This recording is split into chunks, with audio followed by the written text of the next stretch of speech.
नमस्कार, आप सभी का मेरे चैनल स्वेट्स पैशन पे वेलकम है।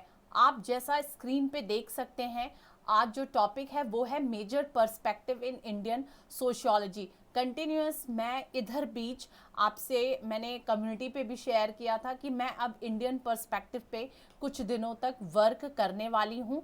तो बहुत सारे जैसे यूजीसी नेट में भी और यूपीएससी में भी बहुत सारे ग्रेजुएशन और पोस्ट ग्रेजुएशन में भी इंडियन सोशियोलॉजी से रिलेटेड बहुत क्वेश्चंस आते हैं, जिसमें कि हम जीएस घूरिये को पढ़ते हैं, एआर देसाई को पढ़ते हैं, एमएन श्रीनिवास को पढ़ते हैं, बहुत सारे सुरजीत सिन्हा को पढ़ते हैं।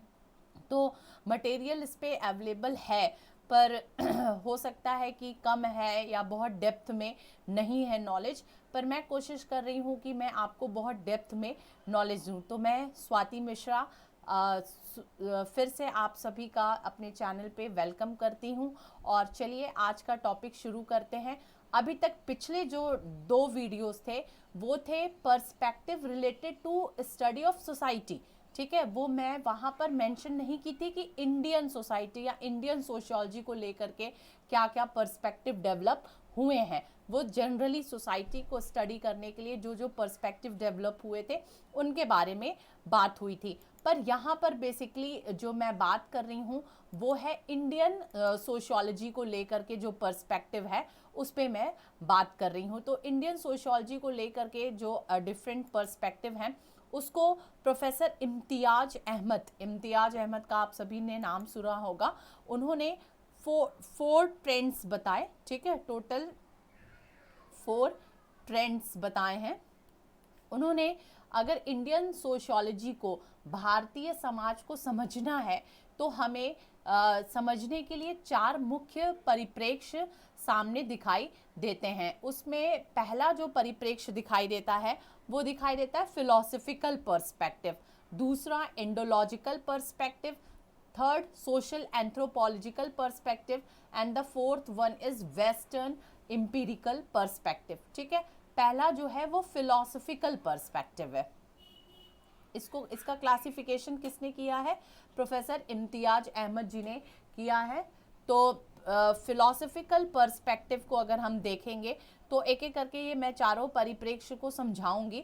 तो फिलोसफिकल पर्सपेक्टिव का जिसका हिंदी है दर्शन शास्त्रीय परिप्रेक्ष्य, एंडोलॉजिकल भारतीय विद्या शास्त्रीय परिप्रेक्ष्य, सोशल एंथ्रोपोलॉजिकल सामाजिक मानव शास्त्रीय परिप्रेक्ष्य और वेस्टर्न एम्पिरिकल मतलब पश्चिमी आनुभविक परिप्रेक्ष्य। तो ये 4 मेनली परिप्रेक्ष्य प्रोफेसर इम्तियाज अहमद जी ने इनका एक रिसर्च पेपर पब्लिश हुआ था जिस नाम से था 4 trends in Indian sociology. 4 trends in Indian sociology, ये था Indian journal of social research volume 27 दिसंबर 1985 में बताया। तो अब एक एक करके 1 बाय 1 हम चारों परिप्रेक्ष्य को समझने की कोशिश करेंगे कि फिलोसफिकल पर्सपेक्टिव क्या होता है, इंडोलॉजिकल पर्सपेक्टिव क्या होता है, सोशल एंथ्रोपोलॉजिकल पर्सपेक्टिव क्या है एंड वेस्टर्न एम्पिरिकल पर्सपेक्टिव क्या है। कभी कभी ये आपको ऐसे भी पूछा जा सकता है क्वेश्चन कि प्रोफेसर इम्तियाज अहमद ने कौन से 4 परिप्रेक्ष्य बताए इंडियन सोशियोलॉजी के स्टडी को लेकर के, तो आपको ये चारों के नाम याद होने चाहिए।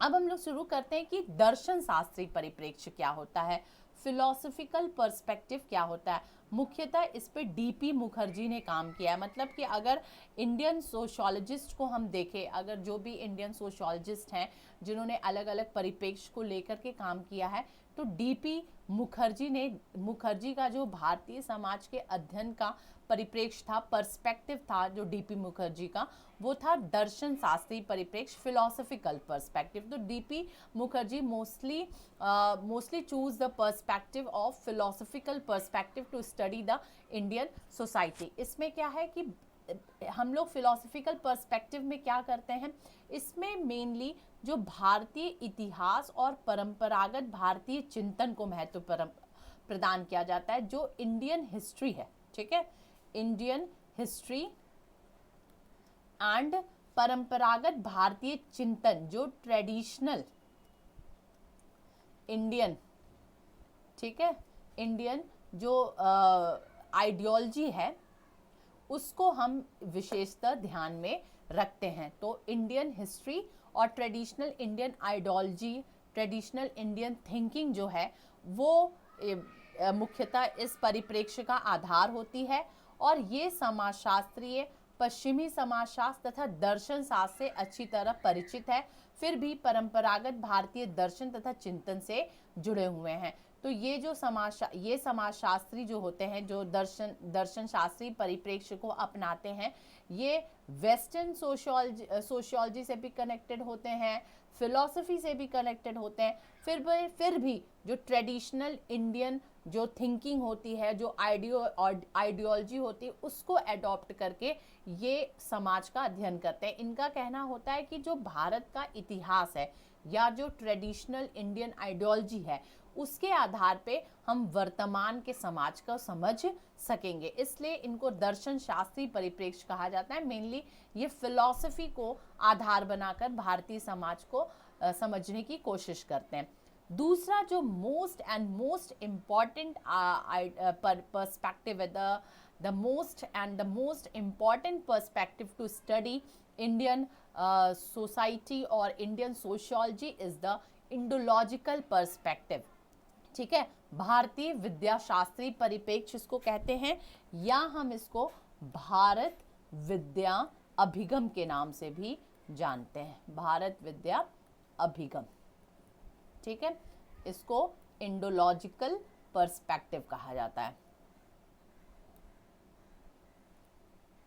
ठीक है, इस पे मैं सेपरेट वीडियो बना रही हूँ, और अगले वीडियो में, मतलब इसके बाद वाला जो वीडियो आएगा वो प्योरली इंडोलॉजिकल पर्सपेक्टिव क्या है, सिर्फ इंडोलॉजिकल पर्सपेक्टिव पे बनाऊंगी। और इंडोलॉजिकल पर्सपेक्टिव के जो फॉलोवर हैं GS Ghurye and Louis Dumont, ये दो लोग इंडोलॉजिकल पर्सपेक्टिव के फॉलोवर माने जाते हैं, और भी बहुत सारे लोग हैं, पर इनके ये दो ज़्यादातर एग्जाम में आते हैं। तो जीएस घुरिये को भी मैं अगले वीडियो में मैं बहुत विस्तार से, बहुत जरूरी नहीं है कि एक ही वीडियो में आप सब खोज करके भर दिए और समझ में कुछ नहीं आया, इसलिए मैंने पहले बनाया कि पर्सपेक्टिव ऑफ सोसाइटी, समाज के अध्ययन के लिए कौन कौन से पर्सपेक्टिव हैं।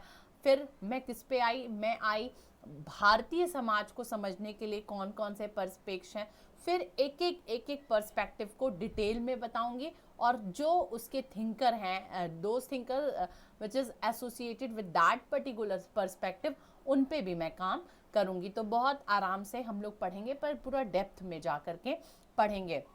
तो इंडोलॉजिकल पर्सपेक्टिव के बारे में मैं यहाँ पर बहुत थोड़ा सा बताने वाली हूँ, अगले वीडियो में इंडोलॉजिकल पर्सपेक्टिव के बारे में डिटेल आपको मिलेगा। फिर भी यहाँ आप समझ लेंगे कि इंडोलॉजिकल पर्सपेक्टिव क्या होता है, कि इसके समर्थक भारतीय समाज को भारतीय धर्म ग्रंथों और वैधानिक ऐतिहासिक प्रलेखों के आधार पर समझने की कोशिश करते हैं। This line is for Hindi, ये हिंदी मीडियम के लिए लाइन था, एंड इंग्लिश मीडियम के लिए, कि दो sociologist who based on their study on the basis of Indian scriptures and legal historical documents, इस आधार पे अगर जो भारत को समझने की कोशिश करता है, भारतीय समाज को समझने की कोशिश करता है, भारत के जो परिवर्तनशील समाज है उसको समझने की कोशिश करता है, तो हम इसको एंडोलॉजिकल पर्सपेक्टिव कहते हैं। देखिए, दर्शन शास्त्र, फिलोसफिकल पर्सपेक्टिव एंड एंडोलॉजिकल पर्सपेक्टिव में क्या डिफरेंस है, कि फिलोसफिकल पर्सपेक्टिव जो ट्रेडिशनल इंडियन फिलोसफीज थी उस पे बेस्ड होता था, और जो इंडोलॉजिकल पर्सपेक्टिव है वो इंडियन स्क्रिप्चर्स पे, ठीक है, लीगल जो हिस्टोरिकल डॉक्यूमेंट्स हैं, लीगल हिस्टोरिकल डॉक्यूमेंट्स, उस पे ये बेस्ड होता है। जैसे इंडियन स्क्रिप्चर्स और लीगल डॉक्यूमेंट्स कौन कौन से हो सकते हैं, जैसे महाभारत हो सकता है, रामायण हो सकता है, अकबर का आईने अकबरी हो सकता है।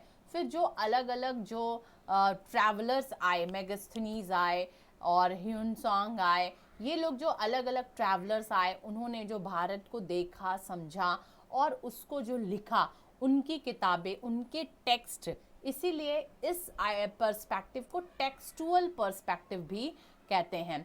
This perspective is also called textual, ठीक है, टेक्सटुअल पर्सपेक्टिव भी हम इसको कहते हैं। क्यों कहते हैं? क्योंकि it is also based on the text which was written by the travellers, foreign travellers. जो ट्रैवलर्स आए हमारे देश में, उन्होंने जो किताबें लिखी, उस किताबों के आधार पे हम अगर इनका दावा होता है, जो इंडोलॉजिकल पर्सपेक्टिव वाले होते हैं, इनको दावा होता है कि जो मूल जहाँ से निकला, जैसे हमारा भारत का आज का जो समाज है, वो आज से 2000 साल पहले, 1000 साल पहले कैसा समाज था, उससे जब तक हम नहीं समझेंगे,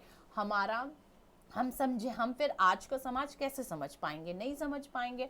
और उस काल के, उस समय के सोसाइटी को समझने के लिए हमारे पास बेस क्या है?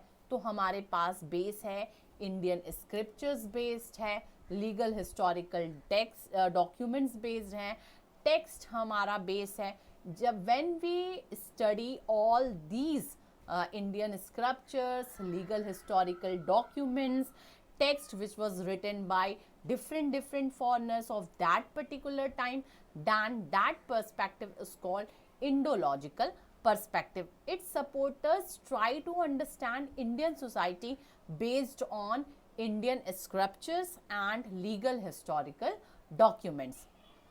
आगे हम देखते हैं कि interpretation of modern Indian institution is possible.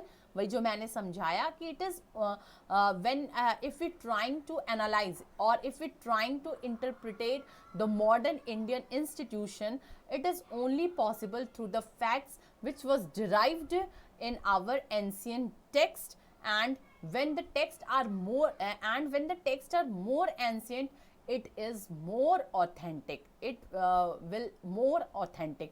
जितना पुराना टेक्स्ट होता जाएगा उतना ही ऑथेंटिक होता जाएगा, उतना ही हम समाज को सही जान पाएंगे, ऐसा इंडोलॉजिकल पर्सपेक्टिव कहता है। ठीक है, इंडोलॉजिकल पर्सपेक्टिव के फॉलोवर में AR पिल्लई आते हैं, जो कि इन्होंने जाति पर अध्ययन किया। PH प्रभु आते हैं, जो इनकी बुक का ही नाम है हिंदू सोशल ऑर्गेनाइजेशन, इन्होंने हिंदू सामाजिक संगठन का स्टडी किया। KM कपाड़िया आप जानते हैं कि ये हिंदू किनशिप पे इनका स्टडी बेस्ड है। Irawati Karve, Hindu society and kinship also. GS Ghurye and Louis Dumont, these all are the followers of Indological perspective, जिसमें हमें एग्जाम में GS घूरिये भी बहुत ज़्यादा पूछा जाता है, लुइस डुमोंट भी ज़्यादा पूछा जाता है। मैं इन लोगों पे वीडियोस बनाऊंगी, अगर आपकी कुछ और नीड होगी जो कि इंडोलॉजिकल पर्सपेक्टिव के फॉलोवर हैं, कहीं और एग्जाम्स में पूछा जाता है, तो आप मुझे ज़रूर बताइएगा। Now we are moving to our third perspective, social anthropological perspective, जिसे हम सोशल एंथ्रोपोलॉजिकल पर्सपेक्टिव भी कहते हैं या सामाजिक मानव शास्त्रीय परिप्रेक्ष्य भी कहते हैं। ठीक है, सोशल एंथ्रोपोलॉजिकल पर्सपेक्टिव क्या है? आप एंथ्रोपोलॉजी भी जानते हैं, ठीक है, आप एंथ्रोपोलॉजी भी जानते हैं और आप सोशियोलॉजी भी जानते हैं। देखिए, एंथ्रोपोलॉजी का जो है वो दो धारा है, एक इसका बायोलॉजिकल एस्पेक्ट्स और एक इसका सोशल एस्पेक्ट। जैसे मान लीजिए कि कोई रेस है, ठीक है, या कोई ट्राइब है, उसका अगर हम जेनेटिक इंजीनियरिंग देखें, ठीक है, उसका कैसे जीन्स है, क्या क्रोमोसोमल है, क्या हेरिडिटरी है, ये सब जो जानेंगे तो ये सब पूरा बायोलॉजिकल एंथ्रोपोलॉजी में चला जाता है मामला। ठीक है, या ह्यूमन रेस के हम लोग अगर इन सारी चीज़ों को पढ़ेंगे तो। अब सोशल एस्पेक्ट्स में जब किसी रेस के या ट्राइब के हम उसके सोशल इंस्टीट्यूशन के बारे में पढ़ेंगे, like when we study about the marriage system of any particular tribe और kinship system of any particular tribe और रिलीजियस सिस्टम और इकोनॉमिक सिस्टम और कल्चरल सिस्टम, ठीक है, ये सारी चीज़ों को जब हम देखेंगे तो ये सोशल एंथ्रोपोलॉजी में चीज़ें आती हैं। ठीक है, मेरे ख्याल से आपको सोशल एंथ्रोपोलॉजी समझ में आ गया होगा। तो सोशल एंथ्रोपोलॉजिकल पर्सपेक्टिव जो होता है ये maximum it is based on the field investigation. ठीक है, फील्ड इन्वेस्टिगेशन। सोशल एंथ्रोपोलॉजी वाले में आप मेलानोवस्की को पढ़ते हैं, ठीक है, बाहर मतलब जो ब्रिटिश ये लोग हैं, मेलेनोवस्की को पढ़ते हैं, रेडक्लिफ ब्राउन को हम पढ़ते हैं। ये लोग सोशल एंथ्रोपोलॉजी के प्रणेता मेन माने गए हैं और इनकी पूरी स्टडी पूरी फील्ड स्टडी बेस्ड होती है।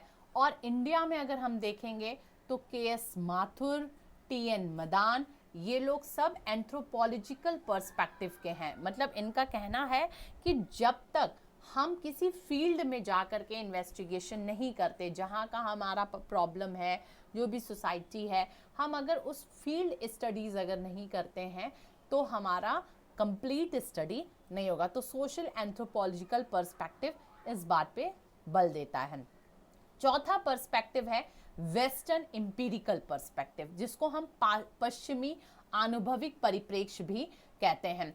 यह परिप्रेक्ष्य उन भारतीय समाजशास्त्रियों द्वारा अपनाया गया है जो पश्चिम विशेषता अमेरिकी समाजशास्त्र से अत्यधिक प्रभावित है।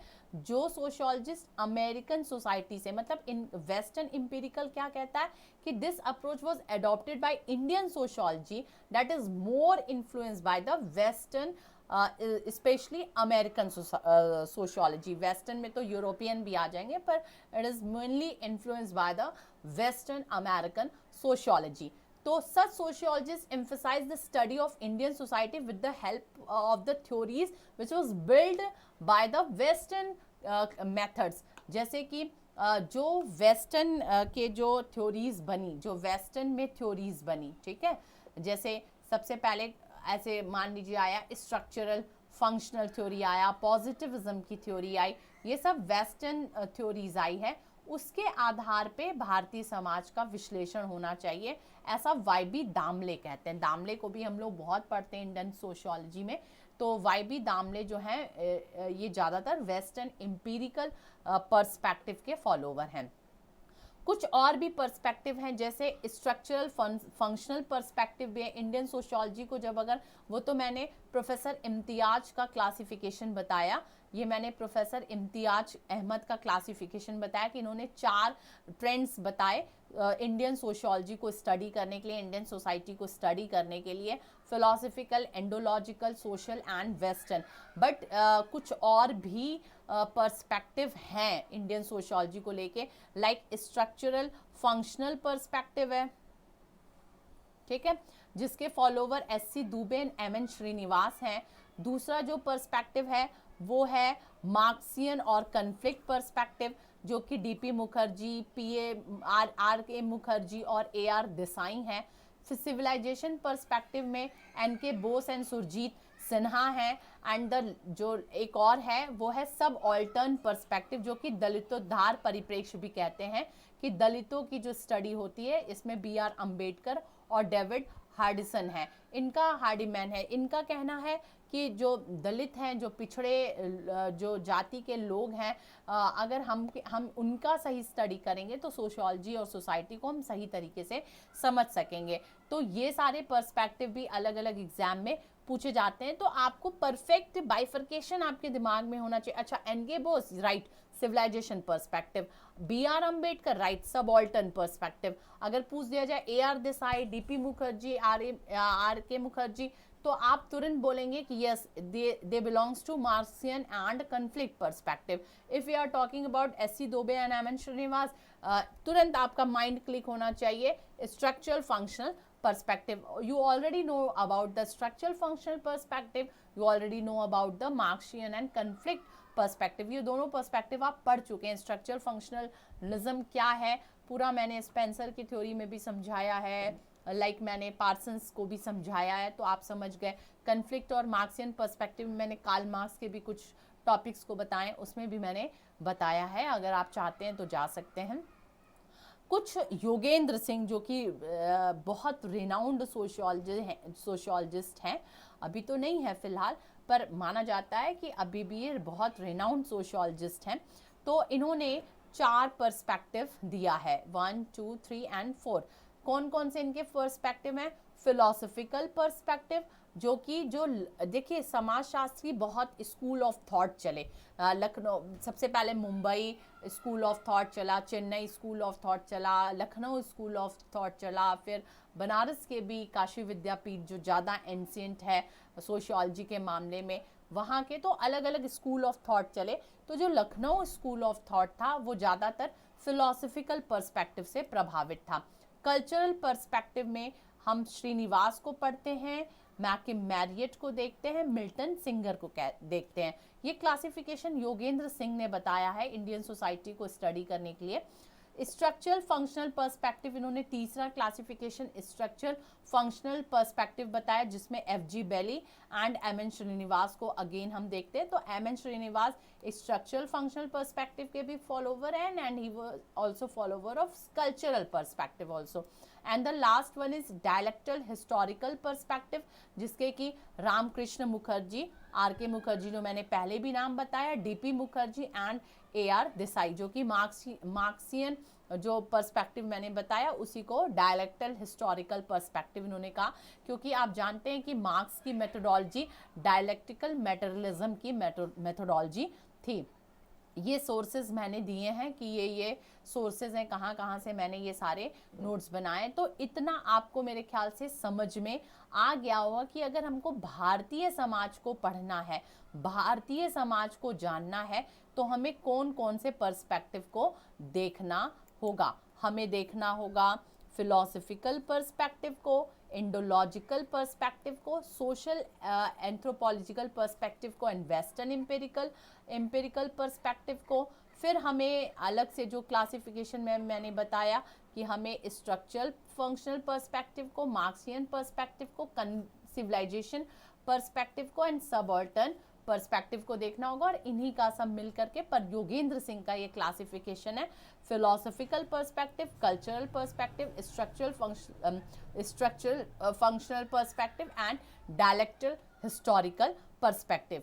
तो ये सारे इंडियन सोशियोलॉजी, इंडियन सोसाइटी को समझने के लिए अलग अलग पर्सपेक्टिव अलग अलग थिंकर्स द्वारा डेवलप किए गए हैं। तो होप आपको ये वीडियो पूरी तरह से समझ में आया होगा। नेक्स्ट जो मैंने पहले ही आपसे बता दिया है कि मैं इंडोलॉजिकल पर्सपेक्टिव पे डिटेल अब काम कर रही हूँ। इंडोलॉजिकल पर्सपेक्टिव क्या होता है, what are the basic assumptions of Indological perspective, कौन उसके फॉलोवर्स हैं, इंडोलॉजिकल पर्सपेक्टिव के जो स्कूल्स चले, इंडोलॉजिकल पर्सपेक्टिव किस तरह से चेंज हुआ, ये भी तो पर्सपेक्टिव चेंज हुआ। तो बिफोर इंडिपेंडेंस कैसे हुआ, फिर आफ्टर इंडिपेंडेंस कैसे हुआ, मॉडर्न इंडोलॉजी कैसे हुई, क्लासिकल इंडोलॉजी कैसे हुई, तो ये सारी चीज़ें आपको समझनी होगी। तो वो नेक्स्ट वीडियो में होगा और फिर एक एक करके हम एक एक थिंकर को कवर करेंगे। तो प्लीज़ अगर पसंद आए तो ज़रूर लाइक करिएगा, अपनी पढ़ाई को कंटिन्यू करते रहिए, एकदम अपने माइंड को शार्प करते रहिए, चीज़ों को समझ करके। अच्छा लगे तो कमेंट करिए, लाइक करिए और दूसरों से शेयर ज़रूर करिए। तो मैं स्टॉप करती हूँ ये video. Bye bye, take care.